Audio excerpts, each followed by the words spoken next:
जब फल आ जाता है तो वृक्ष की पूर्णता हो जाती है।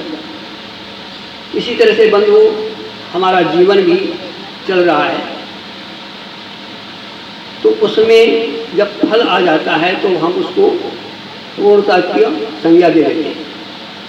इसी तरह से ये हमारा आपका जीवन, इसमें कौन सा फल आ जाए जिससे हमारा आपका जीवन सफल हो जाए, तो हमारे गुरुओं ने, हमारे शास्त्र ने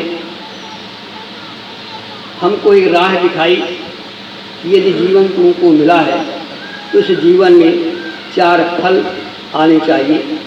कौन कौन से? सबसे पहला फल होता है धर्म,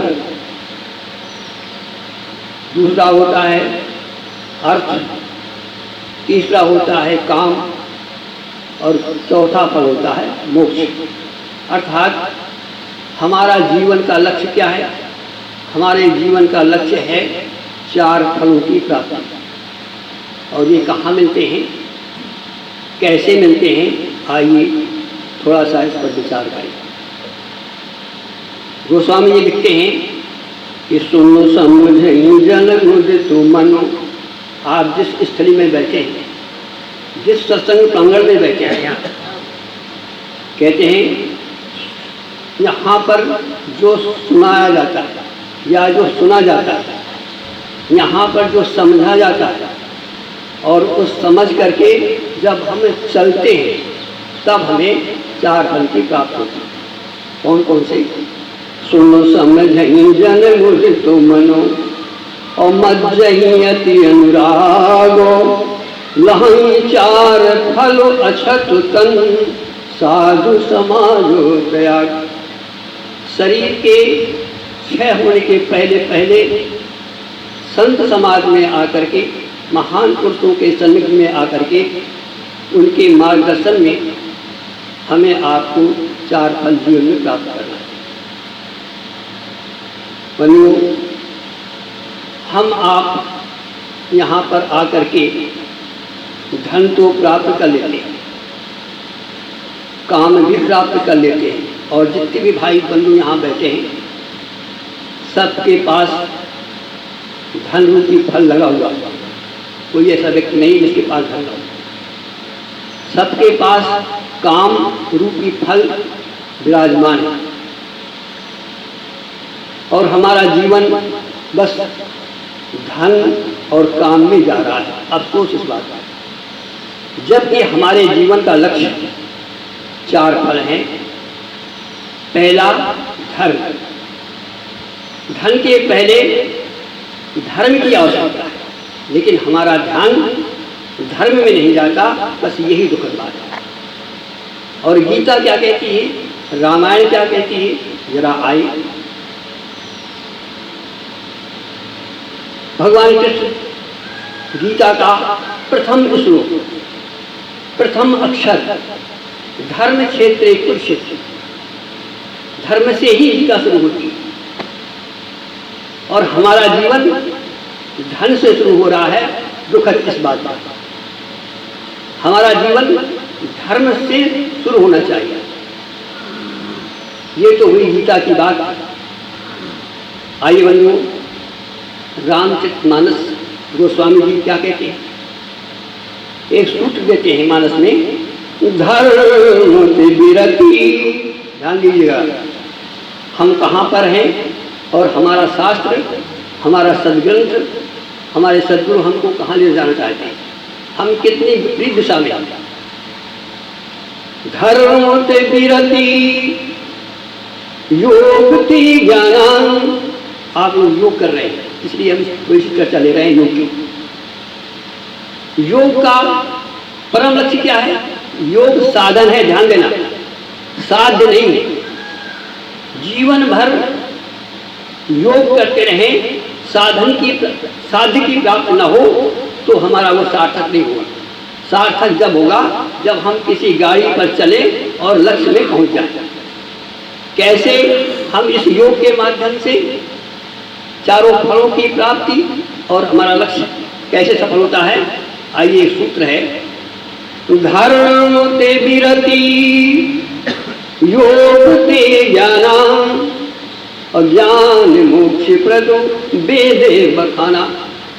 ये वेद की वाणी है, गोस्वामी जी के माध्यम से रामचरितमानस में अंकित की गई है।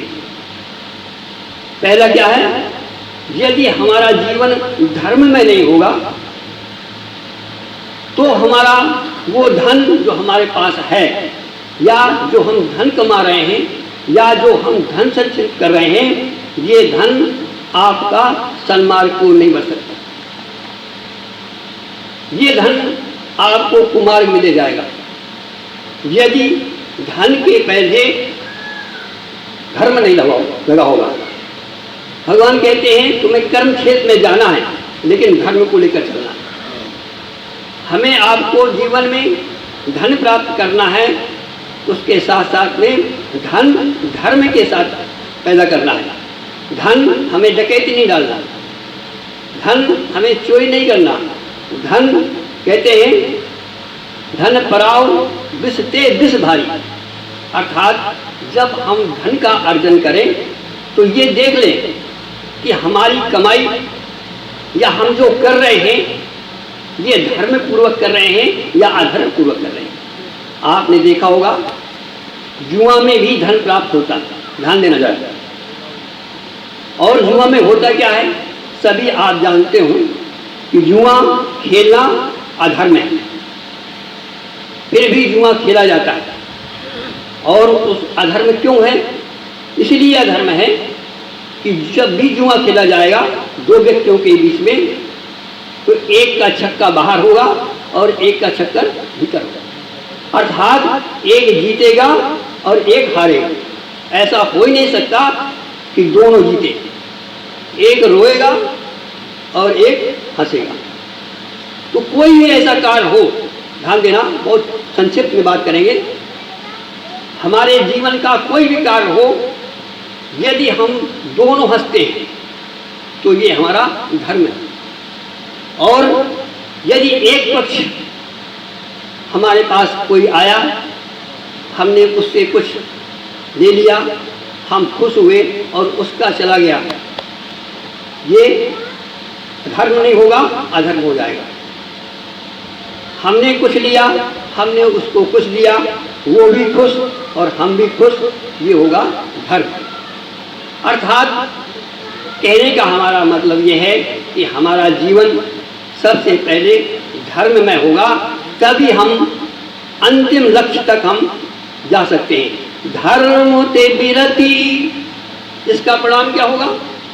जब हमारे जीवन में धर्म घटित होगा तो हमारे जीवन में वैराग्य उत्पन्न हो जाएगा। ये स्वाभाविक है, ये नियम है। जैसे दिन के बाद रात होती है, जैसे सुख के बाद दुख होता है, इसी प्रकार से यदि हमारा धर्म में जीवन होगा तो निश्चित है कि आपका एक समय वो आएगा कि आपका संसार से वैराग्य हो जाएगा। धीरे धीरे संपादन धर्म में ते विरति, और जब वैराग होगा तो वैराग का दूसरा चरण क्या है? जहाँ वैराग होगा वहीं योग होगा। पहले मूल बंद, उद्यान बंद, जब तक वैराग्य नहीं होगा तब तक योग नहीं होगा। और जब योग होगा तब उसके बाद क्या होगा? जब योग होगा तो हमें ज्ञान होगा। वास्तविकता क्या है, हम कौन हैं, हम कहाँ से आए, हमें कहाँ जाना है, हमारा लक्ष्य क्या है, ये जब आप योग करेंगे और अपने आज अनुभूत करेंगे तब आपको वास्तविकता का मालूम होगा कि जो भी दिखाई दे रहा है ये सब भ्रम है, ये सपना है।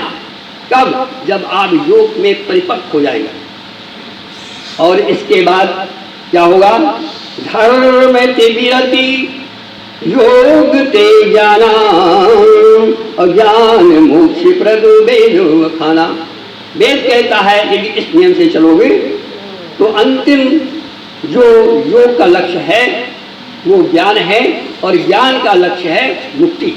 अर्थात चारों फल हमारे हाथ में कब हो सकते हैं? जब हम सत्संग में आकर के कुछ जीवन का वास्तविकता जाने। जीनो सत्संगो, क्यों यहाँ इस योगा में सत्संग का समन्वय हो रहा है। इसलिए योगा करते रहेंगे, लेकिन लक्ष्य क्या है ये न जान पाएंगे तो योगा करना और न करना कुछ ही देर के लिए हुआ। तो कहने का हमारा भाव ये है संक्षिप्त में कि हमें अपने जीवन में चारों फल प्राप्त करने का यथासंभव प्रयास करना चाहिए और श्री गणेश यहीं से होगा जहां आज आप बैठे हैं कि बिनु सत्व संगो। लेकिन दुख इस बात का ये है कि हम अर्थ में लगे हुए हैं, हम कामनाओं में लगे हुए हैं, लेकिन हमें धर्म का और मोक्ष का सपने में भी ख्याल नहीं है कि कोई मोक्ष भी कोई चीज़ होती है।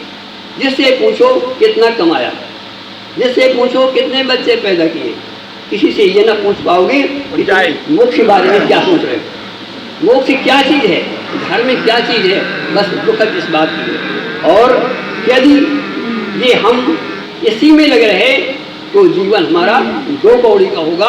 और अंतिम बिंदु क्या है कि आकर चार पता नहीं कितनी योनियों में भ्रमण कर रहे हैं हम आप, और कब तक करते रहेंगे। नदी चलती रहेगी चलती रहेगी चलती रहेगी, लेकिन लक्ष्य को प्राप्त करना असंभव हो जाएगा। आकर 4,84,000 अजोनि भ्रमत यह जीव अविनाशी। आप जीव हो, अविनाशी हो, लेकिन दुख इस बात का है कि वास्तविकता से अनभिज्ञ हो। और यही परिणाम है कि आज यहाँ, कल किसी और योन में, परसों किसी और योन में भटकना ही भटकना होगा जब तक कि हम अपने लक्ष्य को नहीं प्राप्त कर सकते।